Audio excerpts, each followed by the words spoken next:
ज़रा सोचिए कि जिसके पास खाने को रोटी नहीं है, सिर पर छप्पड़ नहीं है, ऐसे व्यक्ति को बैंक खाते की क्या ज़रूरत है। जब उसके जेब में पैसा ही नहीं है तो फिर वो खाता खोलकर क्या करेगा।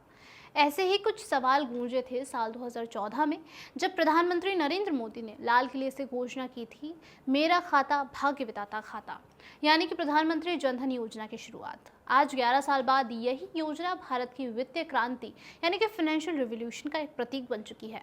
28 अगस्त 2014 यही वो दिन था जब भारत सरकार ने फाइनेंशियल इंक्लूजन की दिशा में एक ऐतिहासिक कदम बढ़ाया।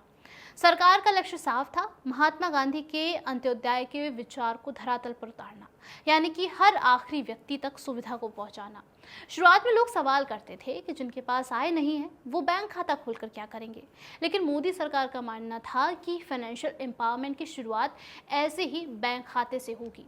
आज 11 साल बाद ये योजना उस सोच की सबसे बड़ी मिसाल बन चुकी है। अब आपको बताते हैं उन बदलावों के बारे में जो शहर से लेकर हर गांव तक नजर आता है।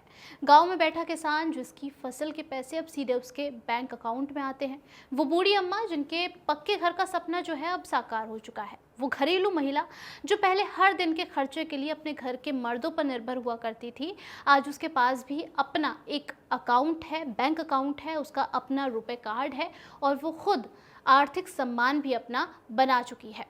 प्रधानमंत्री जनधन योजना के तहत हर नागरिक को जीरो बैलेंस अकाउंट मिला है, 2 लाख रुपए का दुर्घटना बीमा और जरूरत पड़ने पर 10,000 रुपए तक का ओवरड्राफ्ट भी मिला है।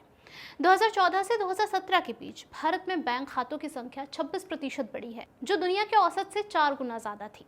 यानी दुनिया देख रही है कि भारत ने फाइनेंशियल इंक्लूजन में कितना बड़ा कमाल कर दिखाया है। जनधन के 11 साल के आंकड़े जो हैं वो काफी कुछ बोलते हैं।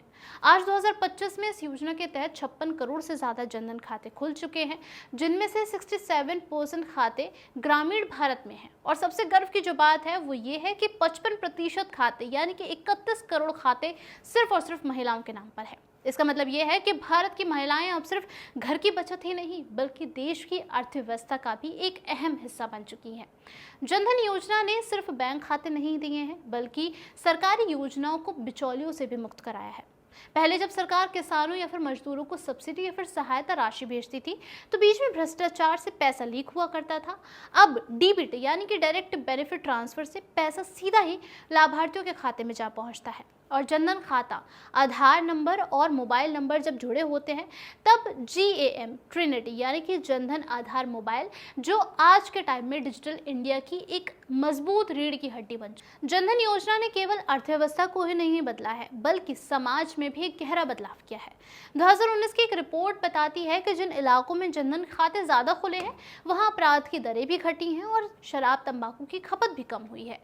लोगों ने अब बचत करना शुरू कर दी और अपनी फ्यूचर की प्लानिंग करना भी शुरू कर दिया है। यानी कि बैंक खाता सिर्फ एक कागजी चीज नहीं बल्कि आत्मनिर्भरता का एक प्रतीक भी बन चुका है।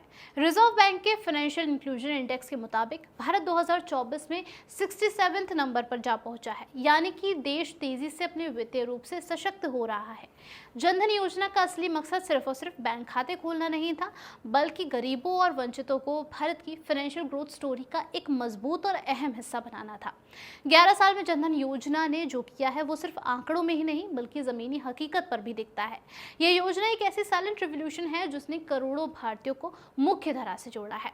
लेकिन इस खबर को खत्म करते करते आपसे एक सवाल है कि आप इस पर क्या कहना चाहेंगे। क्या जनधन योजना ने वाकई भारत को फाइनेंशियली स्ट्रॉन्गर बनाया है? आप अपनी राय हमें कमेंट बॉक्स में जरूर बताइएगा और ऐसे ही तमाम देश दुनिया से जुड़ी और बिजनेस जगत की खबरों के लिए बने रहिए फाइनेंस के आने के साथ।